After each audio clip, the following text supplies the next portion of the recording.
Blog Talk Radio.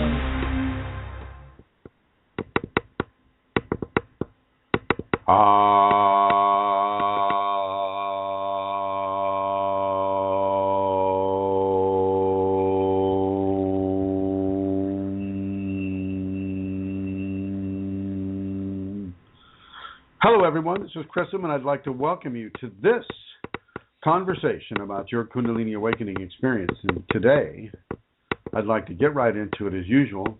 As many of you know, I have just come back from Peru with about 14 other beautiful, wonderful Kundalini activated or awakened individuals, and we went down to a place in Tere, Peru, to explore the effects of the jungle tea Ayahuasca upon those who are already awakened. And boy, did we get a wonderful, beautiful, joyful experience from this. And right here at the ashram, I have Santara and Rosemary joining me for this program, and I'm very grateful to have them. And I also see Elizabeth Dalton Gonzalez, who also joined us. She's in the chat room right now, and I want to say hello to Elizabeth, even though it looks like she has just logged out. For those of you that are in the chat room, this Blog Talk Radio has this weird habit of just kind of logging you out, whether you want it or not. And so I want to apologize on behalf of them for logging you out. There's Elizabeth. She logged back in. So we went down there. This is the first time for most of us having ever even considered doing the ayahuasca. I mean, the question comes to mind, why even do it if you've already got Kundalini awakened? Well, let me tell you, there's always further to go within the corporeal system infused by the Kundalini. There's always a further horizon. There's always a further signpost to move into, and I think many of us received that signpost, and it was really, really, really beautiful. You just heard some sort of a phone noise there. My apologies. I can basically tell you of my experience with this. And we did 4 ceremonies with about, at the most, a 2-day processing time between the ceremonies. And in the shaman's opinion, that was not quite enough time, but this is what we were guided to do, and this is kind of like what the Kundalini in us, myself, and other people felt was doable by us, and we indeed did do this, and it did indeed have very, very strong results. And one of the strongest results was the level of detox that a person would go through as they were taking the tea and during the ceremony and things of that nature. So it was very, very fantastic. It was very, very majestic. I myself, I don't know if any of you have heard of the columns or the walls of the 1,000 blue eyes that a lot of people that take DMT see, and that Alex Gray has painted in some of his paintings. It's basically a wall of connected blue eyes, wide open and staring. And I saw that column, and I also saw a lot of peacock eyes as well, as in the peacock feather, and these would stretch off into the distance as part of the landscape, more accurately the floorscape.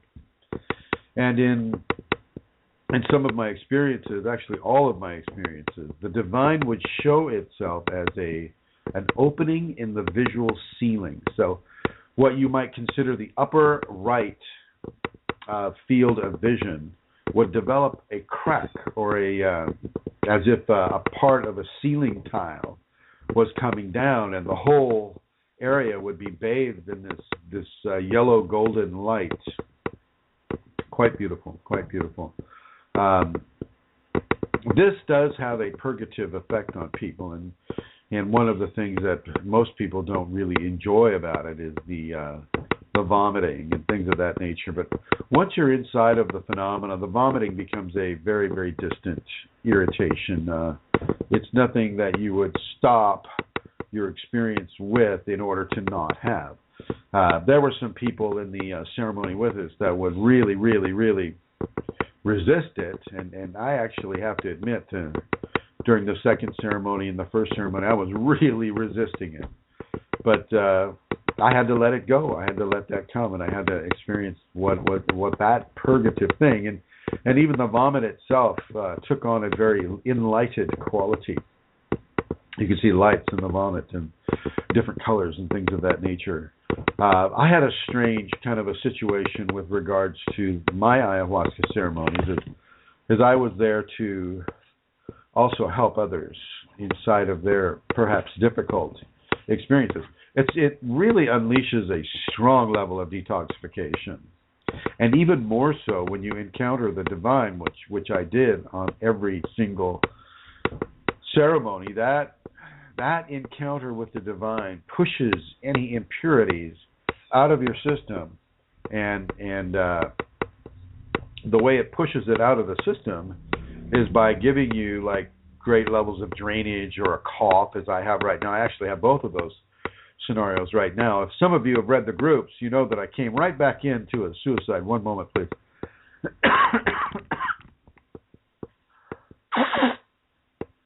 I came right back into a suicide here with one of my best friend's wife. Decided to do that to herself and to her family, to her loved ones, and so that's been a very difficult encounter with the foibles of human nature, and how we're always seeking to find a better path or an easier path or a path that delivers more completeness with us. And it's interesting because we came down to Peru with that very same intent. We came down to explore the limits of our Kundalini and what our already awakened Kundalini would show us while under the influence of ayahuasca. I must say that the shaman, Alonso del Rio, and his wife were absolute angels, absolutely beautiful people. They have a very strong anti-corruptive ethic. It's a very safe place to do that, and I may be leading another expedition down there to the small poverty-stricken town of Tere, which one has to kind of walk through in order to get to his ashram down there. Much of the emphasis on the experience down there was on levels of detoxification. We were fed very, very specific foods by Valdi, Alonso del Rio's wife, and these foods were designed to lighten our being and to detoxify us away from some of the harder and more artificial foods that we had been used to eating. They have a very, very natural system. Like say, the sewage system is just really amazing there. They don't waste anything, and the actual fecal matter builds the soil in many areas, and they let that to kind of proliferate for a little while before they plant in it. And so it's a very, very tight system of reuse and the honoring of Mother Nature, which ties right in really to the Shakti Kundalini and how we're directed within the Shakti Kundalini to appreciate the world that we live upon. Anyway, so many people were assuming the different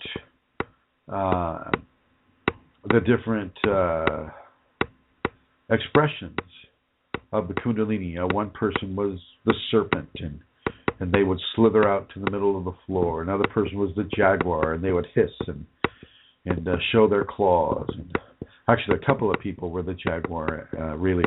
Many other people were actually paralyzed. They couldn't move, and they were forced to watch and to experience what was happening to them within their experience. It was very, very, very interesting to have that, because in many ways the ayahuasca opens the door to the Kundalini, and the Kundalini, as many of you know, will have its way with you. And so you can be paralyzed, and you can have your head turned a certain way, or you can be given certain visions. You can have some really, really interesting phenomena that you are not in control of. And so once again, this merges within the Kundalini expression quite nicely. One caveat with regards to the ayahuasca is that people can use this as a short path and kind of an addiction to not having to do the hard work at home. They just take that little vial of tea and then off you go. You don't have to do your Kundalini practice. You don't have to do your forgivenesses. You don't have to do your tolerances. You don't have to pay attention to your teacher. You don't have to do any of these things, because you now have access to this short little path, and the short little path will take you right straight into the divine. But I have news for you. The divine knows exactly what it is you're doing, and it knows exactly within a Kundalini context how you may be avoiding the actual hard work, and this will begin to push a stronger level of detox within the individual. And the individual, based upon their positive or negative experience with the ayahuasca, that will determine what level of resistance to the practice that the individual participates with.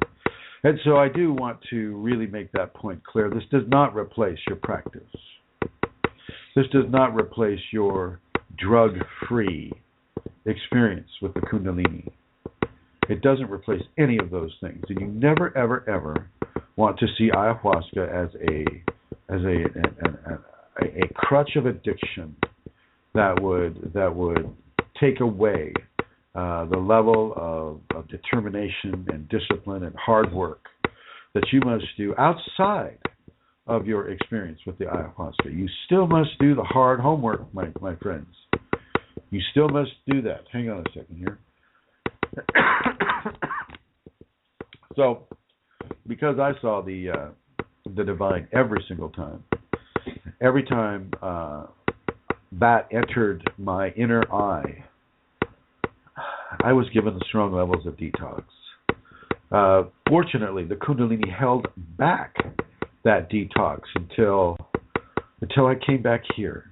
And I don't know if she orchestrated it through the airplane and the many germs that are flying around the airplane, or whether it was at Benito Juarez Airport in Mexico City, or what it was, but she waited until I got home for me to really, really begin to process what had occurred for me. And today has been one of the hardest processing days for me. I don't know how long I'll last with this program. I'll take it as long as I can, but I just want you to understand that I would be classified as quite sick right now, as I have the drainage and the cough and the many of the other attributes of a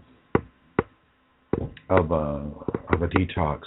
I would like to put a special note out to Elizabeth Dalton Gonzalez, who was able to intensify her relationship with La Araña. La Araña is Spanish for the spider, and we learned a lot of things about spiders from Elizabeth Dalton Gonzalez. Now, for instance, one of the things that we learned from Elizabeth Dalton Gonzalez and La Araña was that the spiders like to be sung to. They like to be sung to, whether they're on a web or wherever they are. They like to be sung to. And interestingly enough, after the first experience, the first ceremony with the ayahuasca, I came down the next morning to help Alonso Del Rio clean up the temple, because the temple can get quite filthy with levels of vomit on the floor, and all the cushions and blankets in disarray, and things of that nature. And I was helping him do that. And as I was helping him do that, I uncovered two of one of the most venomous spiders that they have in Peru. And they were not killed. I did not kill them, and Alonso did not kill them. They were released outside. But these types of spiders can be very, very, very dangerous to an individual. And nobody was bitten. Nobody had a problem with them, and they didn't have a problem with anybody else. And this should tell you, communicate to you the sovereignty of the sacred feminine, what they call the Pachamama down there. and how this sacred feminine would allow itself to be explored amidst the qualities of death, of danger, right there, right then and there. It's very interesting that this was allowed to occur, and so once again, a great shout out to Elizabeth Dalton Gonzalez. She saved my little behind once. As you might recall, I don't know if I mentioned it before, but we were doing all of this at 9,000 feet elevation, which means that we had very, very, very little reserves of oxygen to do some of the things that the ayahuasca would have us do. For me, there was a lot of devotion. There was a lot of yogic maneuvers. There were a lot of giving to the people. And one time, I forgot my coca leaves, and coca leaves are leaves down there that grow naturally in the wild down there, and these are what allowed the Inca runners, the people that would run the Inca trails at around 10, 12, 13,000 feet. This allowed them to do this type of work, to run it. And so anybody that comes to Cusco these days is going to be given an option to have some coca leaves and to really begin to chew them and place them between your cheek and gum so that you don't run out of oxygen and you don't find yourself on the floor gasping for breath in paroxysms of hypoxia, which can happen if you don't use the coca leaves. Well, that second ceremony, I didn't use the coca leaves because I was so busy being called one way or the other in the pitch black temple that I forgot them, and I couldn't really see where I was. It's pitch black in there, absolutely pitch black. And I ran out of energy really, really, really fast. And Elizabeth Dalton Gonzalez, who is in very, very, very strong, and I believe continuously strong communication with Laranya told her, it's like, he's running out of power. You need to go to him. You need to pull him in. And once I was able to get next to her, wow, she was just like the little recharger station, I swear. So yeah, once again, a great shout out to Elizabeth Dalton Gonzalez for her many, many efforts to help and assist and educate people about what the Shakti and the Laranya were telling her and giving her information about. And this is just a small portion of what was happening to people. We had an 83-year-old taking the ayahuasca. We had a 78-year-old, 4-year-old, I have to look at it, Rosemary, taking the ayahuasca. We had people that were on the lower end of the spectrum, the age spectrum, and the higher end of the age spectrum, and nobody was damaged. And so I want that also to be stated here. And once again, we did 4 ceremonies with less than 2 days of processing. Now, the next time I go, if I do indeed go next time, we will have 3 ceremonies with possibly 2 to 3 days of processing. It's important to have the processing time because it stays with you throughout the night. You won't just go to sleep after you do the ayahuasca. And the ayahuasca doesn't really care about human time schedules. It will just keep working through your system and giving you information, and your Kundalini will climb right on that carrier and begin to really work your system. The last 2 ceremonies, I think, I would go back into the temple and continue my devotions. And this was devotion that was being caused by the ayahuasca and by the Kundalini, and they just wanted it to go on and on and on for a number of more hours. And so instead of a 5-hour experience, my experience has turned into an 8-hour experience. And this may also be due to the awakened Kundalini within.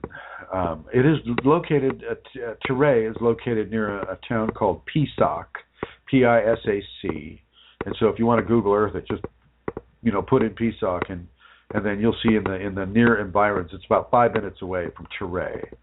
And this will give you an idea of where we at. You can also look at the YouTube videos I put out lately with regards to the so far I put 4 videos up regarding the ayahuasca and Alonso Del Rio and the other people. And so very, very interesting to listen to what it is they espouse. And, it's very proactive Kundalini, helping people. This is very good. One moment, please. Oh, my God. Okay. And so I'm very, very, very happy that I went. The level of detox is absolutely stunning. Haven't been able to sleep. She knew that I was walking into a suicide, so she didn't kick the detox in until at least I had been able to help stabilize the situation with my friend and the various vectors of interaction with regards to the suicide. And so now that's been done, she's just landed on me so thick and so amazingly heavy that it's really hard to do this show at times. And so with regards to, getting back to the ceremonies, we also did a Wachuma ceremony, which other people would know of as San Pedro. And for me, that did absolutely nothing except make my whole body tense. And I took a double dose, too. He had me come up and take another dose, and it didn't matter at all. I think my Kundalini just wasn't going to interact with that, and then it just basically let me take it in, but it didn't really do much there. And it's a long, long ceremony. It's 14 hours sitting on your rear end. It's like somebody mentioned it was like psychotherapy on LSD, and the LSD would have been the Wachuma. I'm pretty sure I won't do that one again. But others are welcome to it. A lot of other people have very, very positive experience with that. So I want to welcome people who want to have that experience to let me know if they're going to come down in August, and let me know if that is something that they would be interested in. And I will talk with with Alonso Del Rio with regards to that. I was taken into the divine. I was taken into that crack in the ceiling on the very last ceremony. I was taken into that light, and I cannot describe to you what occurred there. I just can't. It's beyond description for me. But I wasn't taken into just that light. I was also taken into the blue-white sacred male light as well. And these things initiated a form of permanent change with me, and I'm just trying to write it right now. I'm just trying to. One thing that I was concerned with, which is why I haven't tried it since 2010, is that I was a little concerned that it would ruin my communication and my merging with the Kundalini that was already awake in me, and it doesn't, folks. It does not have that quality. I still have the access. I still have the wisdom. I still have these things coming through me, and if that's a concern for you, you need not be concerned.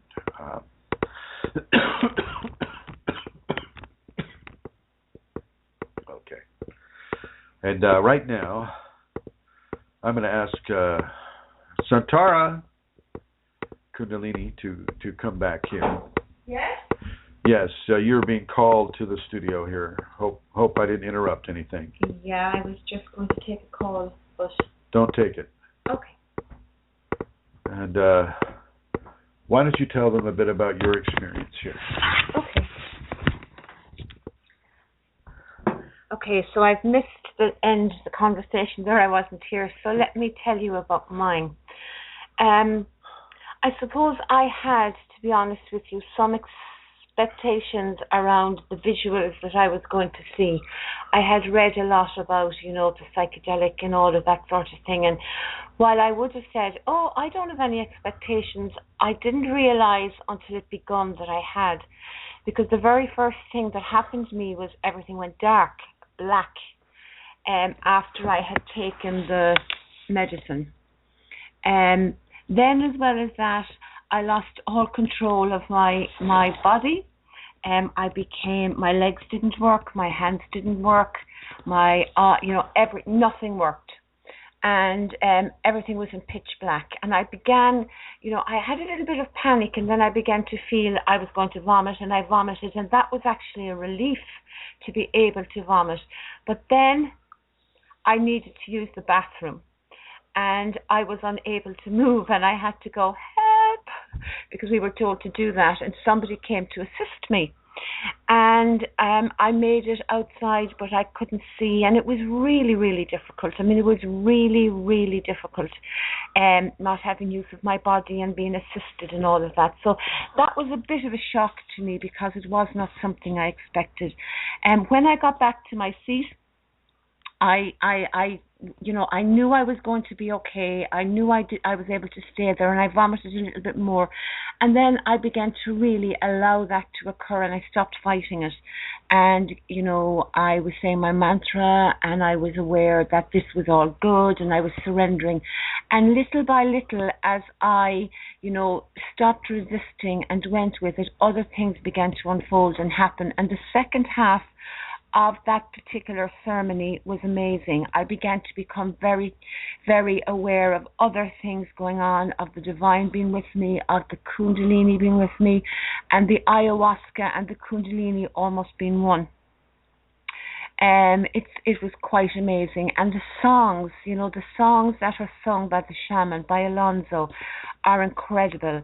It is as if it isn't actually as if it is that the Kundalini, the ayahuasca is speaking to me, and it is bringing me on the journey. And as I listened to him, and I went with the music, and I went deeper and deeper into the visuals and the tactile sensations and the messages that were being given to me, and those were amazing. Some of them were from my past, some of them were just sudden attacks or of bliss.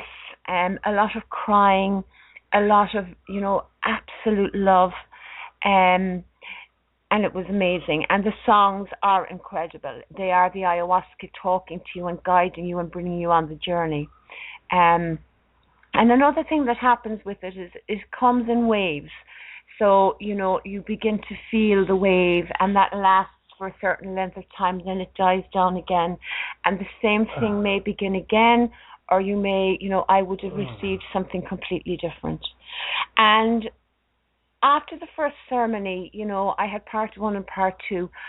As the day, that particular night in bed, oh my God, the processing that went on, it was really, really challenging. Stuff about myself, stuff that I needed to look at, that I needed to let go of, that I needed to detox from, really. And it was a really difficult night for me. And the following day was a day where nothing was happening, it was a day of rest, and you don't eat again until lunchtime. And then the following day, the second ceremony began, and I have to admit, I had a little bit of, I suppose, you get flashbacks. I had a bit of anxiety around doing it again, because I was nervous that I was going to go back into that same place and that I wouldn't be able to handle it, or that in actual fact it would get worse. And so in preparation that day, I did a lot of communication with my Kundalini, I did a lot of devotion, I did a lot of speaking, and bringing myself into a place of acceptance and surrender to the Kundalini and to the ayahuasca. And I remember I was sitting in the circle just before the ceremony, and Chrism would go around to everybody, and he looked at me and he said, "How are you?" And I went, "Ugh." And he went, trepidation, and he asked me to stand up, and he spoke to me. I can't even remember what he said, but it was around trusting, and whatever his words were, they were like a balm to me, and I was able to sit back down and completely let go of fear, basically, And I went up and I began the ceremony again. I took the drink, and indeed things began again, but they were not the same. They were similar but not the same. And it was an amazing experience. Again, it was during then the third and I vomited again, and that was perfectly okay. I didn't have such a problem with the vomiting. I felt it was a positive and a good thing. It was far better than the nausea. So I remember when it came to the third ceremony, I was feeling nauseous, and I said nothing was happening with the vomiting. And the bucket was in my way. I wanted to get rid of it, but then I'd have a wave of nausea. And I remember saying to the Kundalini and the Ayahuasca, come on, I let me vomit. I'm willing to vomit. Can I please just vomit? And I very clearly got communication that I was not going to vomit. So I put away the bucket, and that was the end of that. And that particular ceremony was incredible because I had the most amazing experience of love, of the divine love that the Kundalini has for us, for the world, and for everything that lives. I mean, I was given to experience so many things about life. I remember in particular experiencing what it was like. It's not what it was like to be the divine or to be the ayahuasca, but I had the experience of being a vine in the middle of the jungle, and just traveling along the trees, up the trees, and just all over the jungle, and eventually coming up to the top of the jungle where I experienced being a bird and understanding. It was like looking down on the world and understanding and feeling all of life. And I mean, that's such an amazing, incredible thing to feel. There's no words for it. And the whole time my body is moving. That's something that happened to me for every single ceremony. For the whole 5 hours, my body, I was never allowed to lie back. I was sitting up, and I would find myself with my arms moving, my hands moving, my whole body moving. I was, at one stage, I was like a snake. But the whole time as well, there's partly, I'm aware that I am not to go out into the middle of the floor, for me anyway, that I am to be quiet. And I remember at one time experiencing being that cat, the Kundalini cat, and not roaring out loud, but feeling as if I was. And I could just go on and on. It's just incredible what is experienced. And I'm just, at the very, very end, on our fourth ceremony, I was given, the visuals that everybody speaks about. That, first of all, what happened was, it was coming towards the end of the ceremony, and I was actually allowed lie back once or twice, and the Kundalini, or the ayahuasca, suddenly began to cover me with this dark cloak, and I began to realize that I was being buried. And, in that moment, you have to say, okay, I'm being buried. It was in the ground, and that's okay. And I surrendered to that. And almost immediately, as I was covered, I went into this tunnel of light, and I saw the most incredible visuals, a little bit like what Chrism is describing, tiny little moving snakes, patterns, peacock feathers, just amazing, amazing visions. Now, it was for me, it was quite short, but it was like the end of the ceremony and the end of the whole thing for me. I was given to see that. But the processing, I just can't tell you. It goes on and on and on. And even on the way back,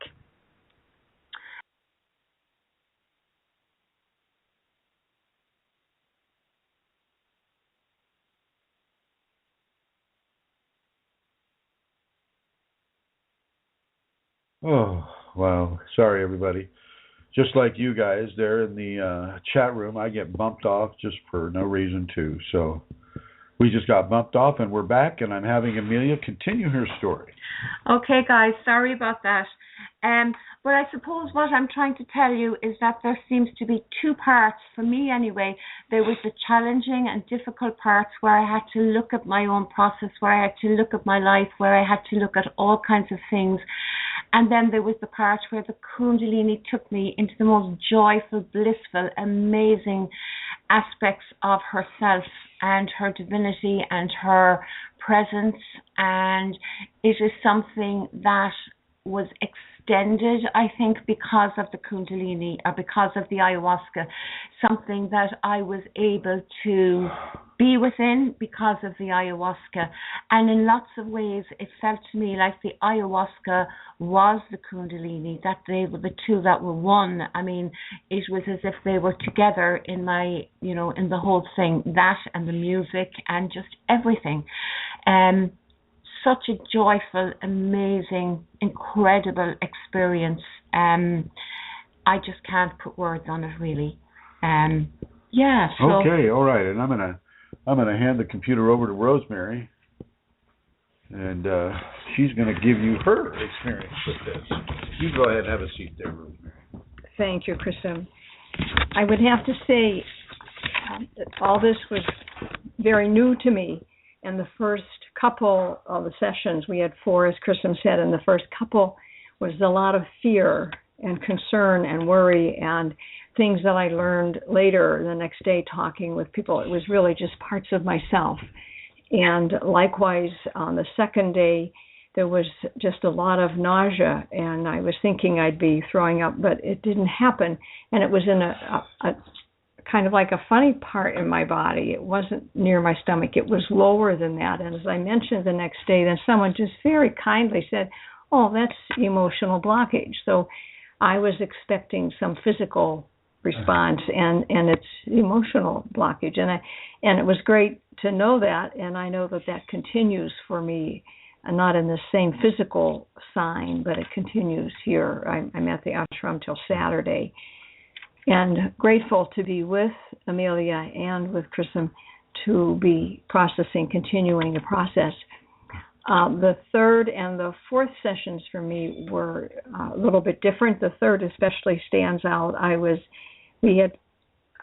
Kristen had placed us on the cushions and relative to each other and where we were with our process and so on. And I ended up that evening like 2 arms length from Alonzo, who was the leader and who was generating, and that the Kundalini is coming through him, through his music, very powerful. And this whole 3-4 hours, I was fully present to that energy in a way that was never there for me before. And it's kind of funny, when I realized it right away, when he started the singing, I said, "Oh my goodness, maybe I should be down the row here." But I said, no, and I stayed with it. And one of these 2 evenings also, I was able to bring forgiveness, a whole powerful period of forgiveness throughout my life. I've done the exercise as we're directed to do, but in this case, I was remembering my whole life and people by name that right now, if I would think of them, I couldn't think of their names. And it was amazing and a great gift. And so the third and fourth are kind of blended for me. I would say as well that being in the community of the 15 of us, and a couple of them I had met before, and some people I didn't know at all, but to be with them in the same desire, same hearts, the same struggles even, was quite powerful. I've had community experiences in my life, but there was nothing like this at all. And that gentleness and being able to learn from one another. And I would say as well the family that is there and the others that are there at what I call a retreat center. And they are inspiring and amazing and committed to this beautiful energy being available to people. And for me to learn as well at that high altitude how we were connecting with people who had been there long before the Western world arrived, and to be grateful for that love and that spiritual presence that was there, the beauty of the place and all of everything around it, nurturing and providing that spiritual strength was a powerful gift. And I look forward to being there again. Thank you, Kristen. Thanks, Rosemary. So now I'm going to make my announcement that I make every week. And here we go. If you would like to help and make a donation towards the work that Chrism does and for the Kundalini Awakening Systems, you can send a donation to www.chrism-kundalini.blogspot.com, and in the upper right hand corner or the left hand corner, I'm not sure, you will find a donate button, and it's really easy to donate. You can donate via PayPal or with a credit or debit card if you so wish. I always say that there is no pressure on anybody to donate, and of course there is not. People first of all have to look after their own needs, but if you are in a position to donate, and many of you would like to, well then please feel free to do so, because it will be gratefully received and used in the most positive way. So I'm going to give you again that. It is www.chrism-kundalini.blogspot.com. So thank you very much, and I have a couple of questions that, Chrism, would we be able to ask one or two perhaps? One of them actually relates to the ayahuasca, and the question is, what is there to be realized with the help of ayahuasca when one is God realized already? Well, God realization isn't the end of the road like many belief systems would have you believe. There's always further to go while you're in a corporeal body. And you can have the most powerful connection to the Kundalini, the sacred male, the sacred female, married at the seventh chakra. And yet there is still more to go. We do not reach the purported levels of realization without having to go further. Even Yogananda had to die. Even Ramakrishna, Vivekananda, Aurobindo had to die because they needed to further their experience. They needed to further their realization. And so with the ayahuasca, you don't have to die. You can further your experience. You can further your realization by doing that and taking the short path in conjunction with your home practice, with your spiritual practice, with the practice of the safety protocols for Kundalini awakening. You can do this, and it's very important that you do not become dependent upon ayahuasca as a doorway into the divine, even though it does have that quality. She doesn't want you addicted to a tea. She wants you to really, really, really have this done on your own, by yourself. She wants you to really, really begin to really seriously take this further. Go deeper. Release your ego in even greater quantities. We're talking about people in the Western world here, Western technological world.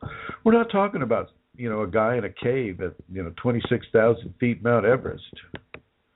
We're talking about people like you, like myself, like Centara, Rosemary, Elizabeth Dalton Gonzalez, Mary Jean, Yassine, Beatrice. We're talking about people that are normal and yet exalted at the same time. And so you do the ayahuasca, you experience the ayahuasca, you get an idea of where you're going. And then when you're away from the ayahuasca, thank God it's in Peru, then when you're away from ayahuasca, you don't struggle or yearn for the easy access that ayahuasca can give. You do your practice. You get right down to work once again. It is a great gift of clarity, benevolence, love, bliss that the ayahuasca gives to the Kundalini awakened. But it is not there to be abused. It is not there as the short path that a person could become addicted to. And let me tell you, unless you're really addicted to the dieta, which, basically you lose copious amounts of pounds with. I know I did. The dieta basically consists of quinoa, maybe some rice cakes, some water, maybe some fruit. That's about it. Not much there. So you really have to struggle to gain entrance to this gate of clarity. And once you're there, it's so amazing, it's so bombastic that it could definitely serve as an alteration towards your ability to have the self-discipline of doing your own practice as you have been doing it, which is what brought you to the Kundalini in the first place. Whatever that was, whether it was a religion, a spiritual belief system, a dogma, whether it was yoga, whether it was martial art, whatever it was that brought you to the Kundalini, you nourish the Kundalini first. You do not nourish your ego, the ego desire to visit the short path again and again and again. Okay. And so the different, with the realization that there is more to go, always while we're in a corporeal system, a body, a human body, then the answer to that question is there's just further to go. You don't get to rest on your laurels. You have to go further, and it should drive you to go further. You should be able to have that ayahuasca experience every day for the rest of your life, even if you've only had it one time. She's still working in all 15 of us right now. We will have flashbacks. Just as Amelia was describing her experience, I was going right back into the kriyas that I was having during the ayahuasca experiences. She doesn't go away so quick. So know that, understand that, and realize that with God realization, or any kind of realization, there is more to go. Divinity does not end with the human system. There is more to go, and we have to practice that forgiveness, that tolerance, that gratitude, that trust. We have to practice the inner strength and the inner guidances that come to us from the Kundalini. We don't get to just ignore that now that we've had ayahuasca. That has to continue, and continue with even greater speed and understanding. Over. Oh, wow. Thank you, Kevin. How to know a person is unawakened if he pretends to be awakened? Well, that's fairly simple. A lot of people do this these days. They go on the internet and they find out, okay, Kundalini awakening symptoms. Okay, I'm going to have kriyas. I'm going to have entities. I'm going to have this. I'm going to have that. And then people are going to think that I am the awakened teacher. I can now go amongst the populations and give my input into what they're experiencing. But eventually you will know that this person is faking it. Eventually you will know that they don't have what you have. It just takes a little bit of discernment to realize that people are living a lie in front of your face, and you must forgive them and tolerate them to some degree, and maybe separate yourself from them. Don't let a teacher feign Kundalini awakening and then give. Now this happens a lot, people come to me and they say, oh my gosh, this guy was telling me this, and this guy was telling me that, or this woman was saying this woman was saying that. And it's absolutely false. Absolutely false. You're going to have to go within to your Kundalini and stop depending on information that may not feel so correct for you. You go with the information that matches your symptoms, that gives you that extra understanding of grace in the words that they write. I mean, some people feel that when I write words, it's loaded with Kundalini, and I have to say it is, because she's the one doing the writing. And when you read those words, you will get a Shaktipat. And so this is the type of teacher that you want to get a hold of. This is the type of teacher that you want to begin to learn from. You don't want to look at the flashiness or the money or the 10,000 Rolls Royces or whatever it is that a person may be using as a buttress to their realization, their fake realization. You look at what is being done. You look at the fact.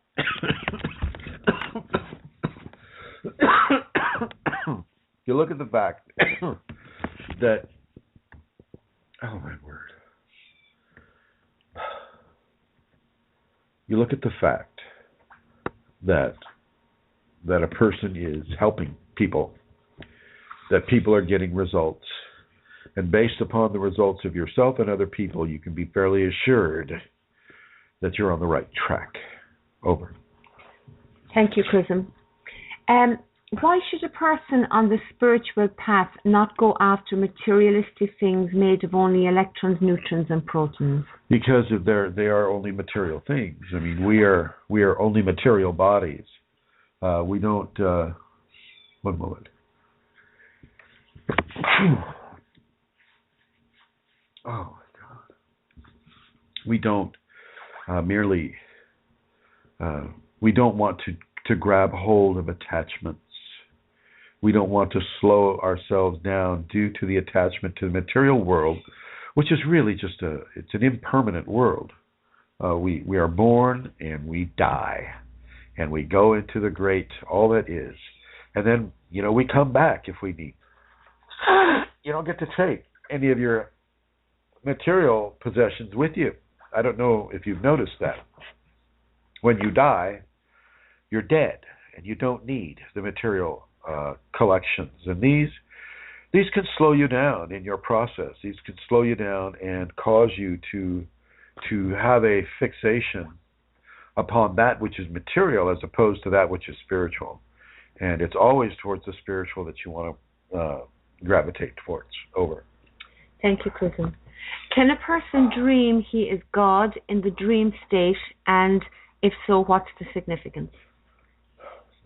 Well, the significance is that it's real, it's true. But you have to watch out for the ego getting in the way and making you arrogant. If you're dreaming that you're God, then you're also dreaming that you're very forgiving, that you're very omnipresent, that you're very loving and blissful and helpful. If you're dreaming that you're God, then you're really basically being given an understanding, especially if you're on the Kundalini path.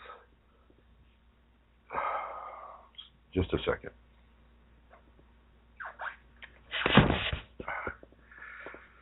Especially if you're on the Kundalini path. You need to resonate with the force of the God, Goddess within you. The Kundalini makes us into semi-divinity. And a dream about being divine would be an aspect of information being given to the individual through that semi-divine context. Over. Okay, Chrism. I have another question, but I'm considering an hour. We've done an hour, and perhaps we've done enough. Yeah, I'm starting to fade fast, folks. Yeah. I want you to go to KundaliniAwakeningSystems1.com. Chrism.Kundalini on YouTube. Kundalini Awakening Systems 1 UK.com.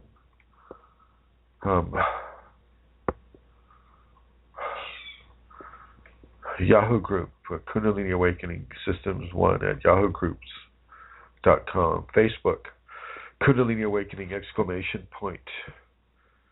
Kundalini Awakening Systems 2, Kundalini Awakening Systems 3, Kundalini Healing.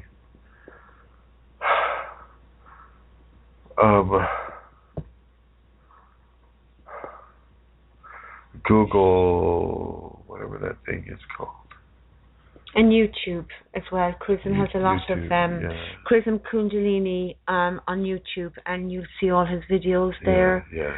Which and also you can Google Blog Talk Radio, and you will find a list of all the past programs that you could even listen to now if you are not in Europe and you aren't, and it isn't too late. You could listen to another show. So good night from here. I'm sorry for ending it so soon, ladies and gentlemen, but I need to go to sleep. And thank you, Chrism, because I'm here and he really, really is not well and also has a fever. So greatly appreciate him being here, and thank you, Chrism. Good night, everyone.